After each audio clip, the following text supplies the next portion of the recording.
मित्रों नमस्कार, मैं are Yadav Hindi Guru channel में आपका स्वागत करता हूं। दोस्तों, वर्णमाला के बाद में मैंने संधि पढ़ाया था। इसके बाद में आज का टॉपिक है समास। ये मैं वनडे एग्जाम के लिए बता रहा हूं। पर्टिकुलर मैंने जो आरो का टॉपिक था वो समाप्त कर दिया है। इसके बाद में जो टॉपिक आपका आरो के क्रम की अगर हम बात करें तो उसमें आपको मैं पेपर कराऊंगा आने वाले जो अभी समय में। तो उसमें पेपर जितने भी हुए हैं वो मैं पेपर कराऊंगा। अभी मेरा जो वीडियो जाएगा वो वनडे एग्जाम के जो बाकी पोर्शन बचे थे उसको मैं पढ़ाऊंगा। पढ़ाने के बाद में फिर बीच बीच में जो आरो का पेपर हुआ है अभी तक, प्रीलिम्स का हो या मेंस का हो, उसको मैं देता रहूँगा आपको। और फिर अभी फिलहाल आप समास पढ़ लीजिए।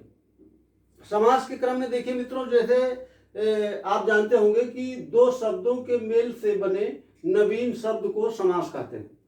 तो ये तो इसकी परिभाषा हो गई। जब आप संधि विच्छेद पढ़ रहे थे तो उसमें मैंने आपको बताया था कि दो वर्णों के मेल से बने नवीन शब्द को संधि कहते हैं। तो दोनों की परिभाषा लगभग समान है। तो कभी आपसे पूछ लिया जाए तो जल्दीबाजी में कंफ्यूज होकर के गलत उत्तर मत दे दीजिएगा।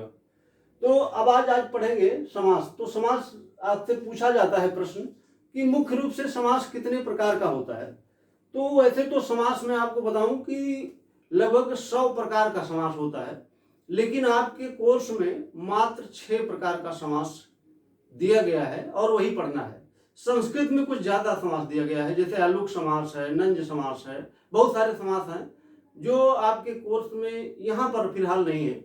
जो समास मिलेगा आपको वो बस इतने ही प्रकार का है।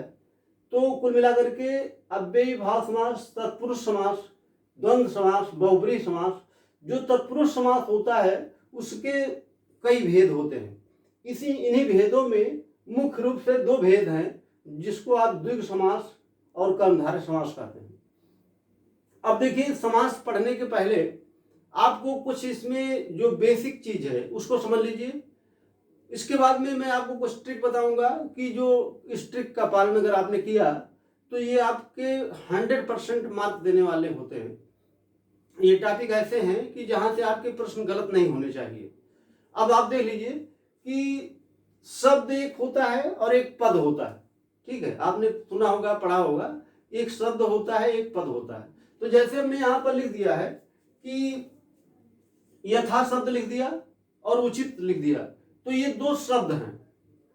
इसके बाद में पद देखिए, इन दोनों शब्दों को मैंने जब मिला दिया तो ये पद बन गया। तो ये पद तभी आप नाम दे सकते हैं कि जब वो किसी वाक्य में लिख दिए जाए या उनको किसी एक निश्चित अर्थ के लिए प्रयोग कर दिए जाए। ठीक, तब आप उसको पद बोलेंगे। ठीक है तो एक ही चीज, लेकिन थोड़ा सा डिफरेंस ये है। तो समास पढ़ने के पहले आप ये समझ लीजिए कि समास में 2 पद होते हैं।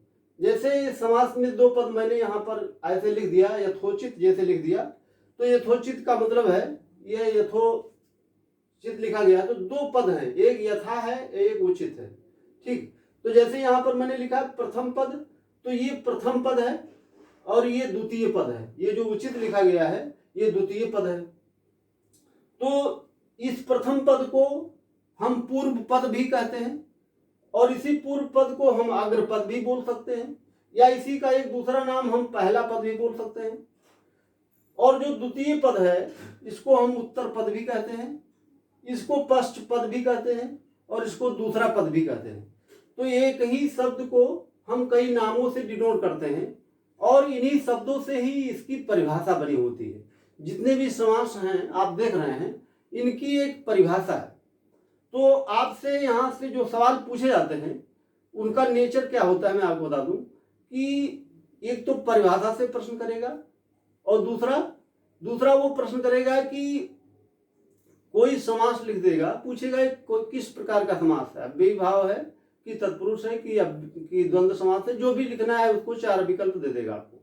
ठीक, तो ये 2 टाइप से प्रश्न यहाँ से किए जाते हैं। तो सबसे पहले आप समझिए कि अव्ययी भाव समास क्या होता है। तो मैंने परिभाषा नहीं लिखा है, लेकिन आप लिखना चाहें तो लिख सकते हैं। अव्ययी भाव वैसे तो दो शब्दों के मेल से बना है, अव्यय और भाव, यानी कि अव्यय और भाव दो शब्द हैं।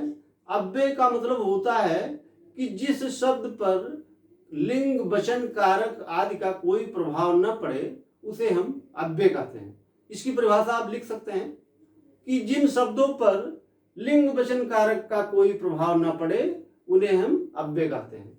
अच्छा, इन्हीं को अगर हम किसी भाव में व्यक्त करते हैं तो उसको हम क्या बोलेंगे, अव्ययी भाव। और वो अव्ययी भाव क्या होता है, एक समास होता है।